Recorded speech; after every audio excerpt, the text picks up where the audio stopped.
પવિત્ર શ્રાવણ માસના સોમવારે ઉપલેટા પંથકમાં હર હર મહાદેવ અને ઓમ નમઃ શિવાયના નાદ સાથે ધાર્મિક માહોલ છવાયો હતો. રાજકોટ શહેર જિલ્લા ગ્રાહક સુરક્ષા મંડળની ઉપલેટા શાખાની આગેવાનીમાં ત્રિલોકનાથ મહાદેવ મંદિર ખાતે પંથકની સુખ શાંતિ સમૃદ્ધિ અને ઉત્તમ સ્વાસ્થ્ય માટે 51 રુદ્રાભિષેકનું આયોજન કરાયું હતું. મામલતદાર Nikhil Mehta, chief officer doctor Uday Nasid સહિત વિવિધ વિભાગોના અધિકારીઓ તથા શહેરના અગ્રણીઓએ શિવપૂજન, અર્ચન અને મહાઆરતીમાં ભક્તિભાવપૂર્વક ભાગ લીધો હતો. સમગ્ર વિધિ ભૂદેવ કમલેશભાઈ વ્યાસ અને મંદિરના પૂજારી પ્રશાંતગીરી ગોસ્વામી દ્વારા શાસ્ત્રોક્ત મંત્રોચ્ચાર સાથે કરાવવામાં આવી હતી. મારું નામ કમલેશ જસવંતરાય વ્યાસ, ભૂદેવ, ઉપલેટા. આજે ત્રિલોકનાથ મહાદેવના મંદિરના સાનિધ્યમાં આપણે ઉપલેટા ગ્રાહક સુરક્ષા મંડળ દ્વારા સુંદર મજાનું આયોજન થયેલું હતું.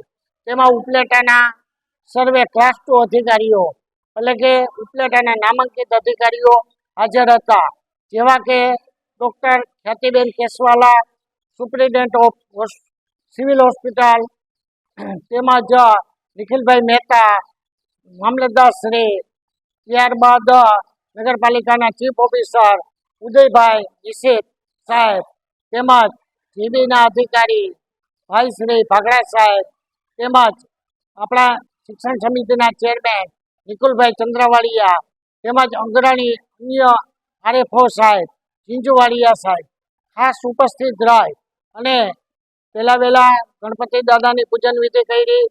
પૂજન વિધિ બાદ રુદ્રાભિષેકનું અભિષેક કર્યો અને 11 વાર રુદ્રાભિષેક કરી અને ગંગાજળ અને દૂધથી અબીલ ગલાલ કંકુ પંચામૃત બિલીપત્ર અને પુષ્પથી અર્પણ મહાદેવને કર્યું. અને આ ખાવાનું મુખ્ય હેતુ કે આની અંદર ખાસ કરીને સિવિલ હોસ્પિટલના અધિક્ષક ખ્યાતિબેન કેસવાલા પણ ઉપસ્થિત હતા.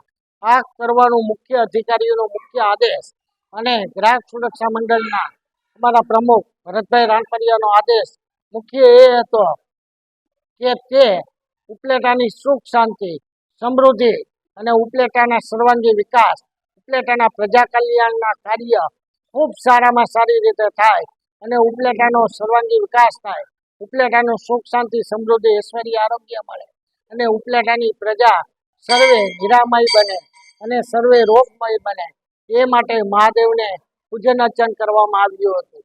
અને આ કાર્યક્રમને સફળ બનાવવા માટે અમારા ત્રિલોકનાથ મહાદેવના મંદિરના પૂજારી ભાઈ શ્રી પ્રશાંતગીરી ગોસ્વામી એ પણ ખૂબ સારી જહેમત ઉઠાવી હતી.